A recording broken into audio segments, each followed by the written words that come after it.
So friends, in today's video, I'll be talking about how should you network with current students at different MBA programs. So networking with current students of MBA programs are very important because if you have ever bought, let's say if you have ever bought a mobile phone or a camera or a car, what do you generally do? Before you invest a lot of money, you do a lot of research on it. You watch a lot of videos, you do read a lot of blogs about reviews of that thing. So similarly, when you go for an MBA program, how can you just apply to Stanford because it's in top 5 or top 4 and you just don't even know what Stanford is all about? And that's the reason you should always do some kind of research before applying to an MBA program. And it is very important because what happens is there are MBA programs who are very good in their overall rankings. However, they might not be able to get you to where you want to go. There are some schools in US, every business school in US has some particular specialization. So for example, if you are coming to a business school in Michigan, and Michigan is the capital where all automotive sector is there. And so basically, if you're coming to this side of US in any MBA school, and if you want to get into automotive sector, this is the best state that you should come to, irrespective of what ranking the schools have. So if you want to get into IT sector, let's say computer science sector, tech sector, you should go to California, and specifically San Francisco or somewhere around there. So first thing is you should try and understand what different schools in US are all about and what their specialization are. Now, one major part of that research is speaking to students. You will not get this information online that what school is famous for what. So if you reach out to current students of these MBA programs, have a one-on-one chat for half an hour with them, you will really understand how that school is all about. You will really understand, is it a good school for you, or is it not a good fit for you? So that is one part of it. Now another thing that I want to talk about today is how should you approach to those current students in the MBA program. So recently I got an email from one of the prospective students, and he gave me his complete biodata. It was a very, very long email, probably a full page. And he told me how good he is, what he has done, and how amazing he is, and the kind of experience he has is such great experience. And in the end, he asked me, how can I get a application waiver for the school for that MBA program, from the MBA program where I'm studying in. So this is an absolutely wrong way of approaching people. When you approach people, you should not be approaching people asking about scholarships, asking about financial situations. And the thing is, be it any student, be it any person at the career center, they have an affiliation to the school, they respect the school.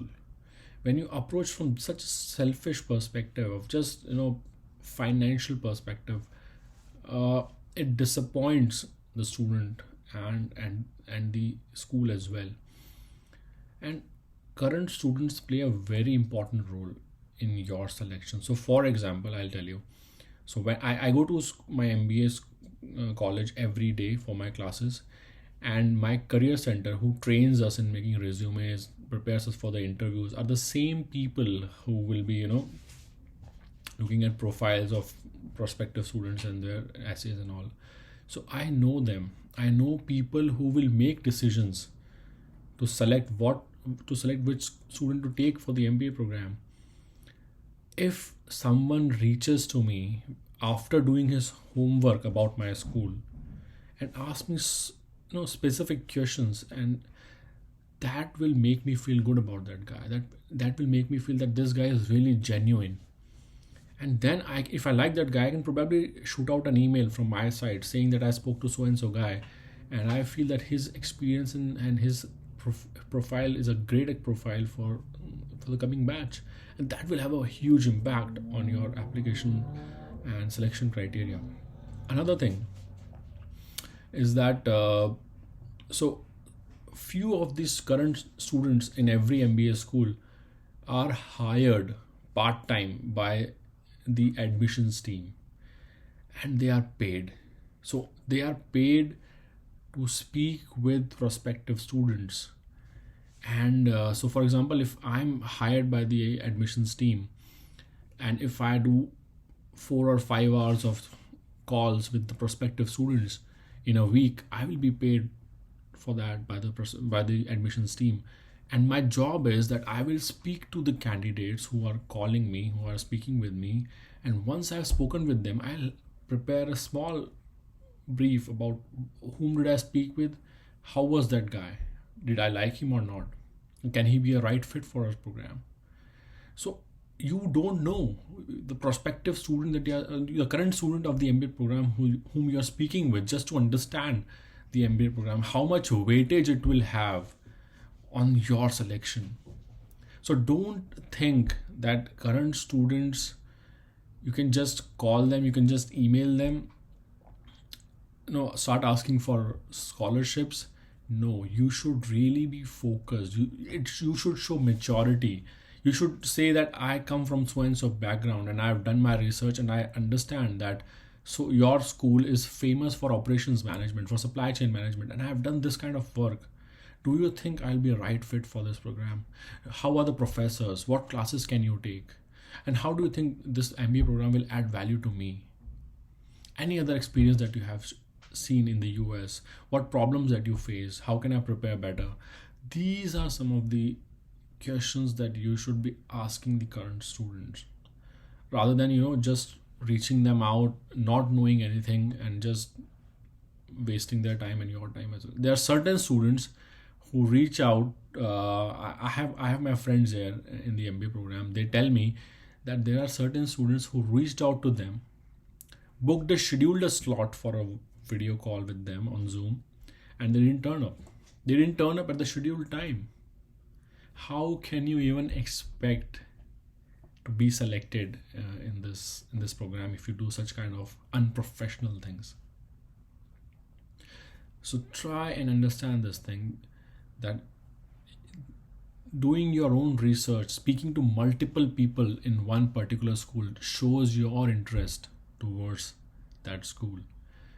When you write your essays, when you have an interview with the admissions team, that knowledge shines through it. It is communicated to the admissions team that this guy really has done his homework. This guy really knows what our school is all about. And you can really ask good questions to the admissions team during interview, and that increases a lot of your chances for getting selection to the MBA program of any school. So my suggestion would be that and this process of reaching out to people, it cannot be done in 1 month.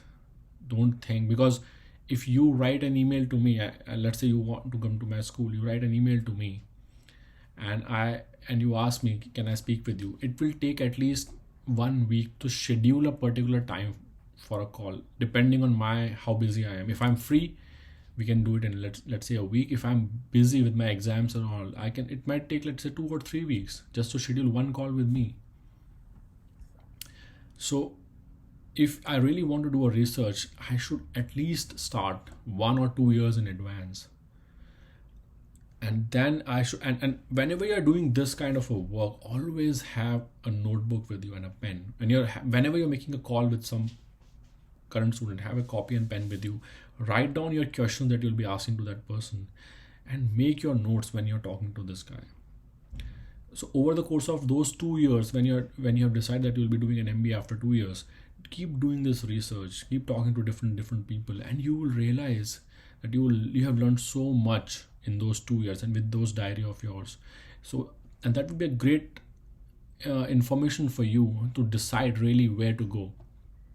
And what happens is, at the end of the 2 years, suppose you got admissions from 4 or 5 business schools. So these people with whom you spoke 2 years back, you can reach out to them. and ask them that I've got selected in this school and I've also got selected in this school. Now you have passed out from the MBA program. What would you recommend? Where should I go? And that will really build your your network here in US. I spoke with few people before coming to US, 2 years before coming to US, and they're still my friends today in US. And I reached out to them when I came here, and that kind of network is really helpful in future as well when you're looking for jobs when you're in the MBA program. So take this exercise as really an important exercise. Start at least 2 or 3 years in advance before you want to go for an MBA program. Start reaching out to different schools and be open-minded. Just don't start with top 10 schools or top 15 schools.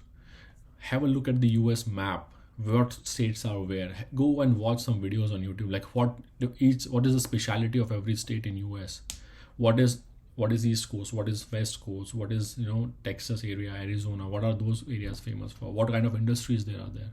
And then start shortlisting MBA schools, and then start reaching out to people.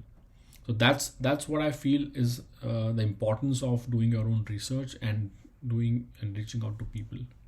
And one last thing that I want to say: imagine, let's say you want to get into a particular operations management company. Let's say you want to get into Apple, and in the supply chain program of Apple, you want to become a supply chain manager in Apple. If you want to be a supply chain manager in Apple, you should choose a school which can teach you supply chain, which is good at supply chain.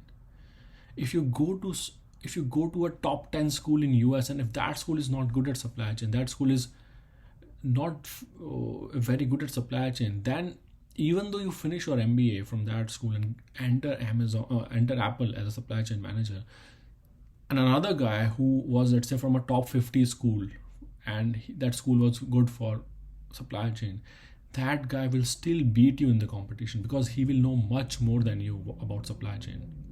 So this MBA program, and after your first job, nobody even asks you that you are from Harvard or Stanford or which college. They will just look at your performance in a company. So this is just a facade. The MBA, this is just, the MBA school rankings does not matter so much in the long run. It's just the first job that you get from the MBA school. That's the only thing that you get from an MBA school. After that, of course, you get alumni network as well, but those are not that important. Like, they are some obviously important, but they are not that important. What you really learn, those technical skills in a business program, that will pave your way forward for your career progression and all. So don't think of MBA schools as a stamp that I am from Harvard or I am from Stanford, and then your career trajectory will go high and high. No, it is not going to happen like this. You should know which company you want to get into, what role you want to get into, and then target a specific school that fulfills trains you for going there. And that's how you develop your own career.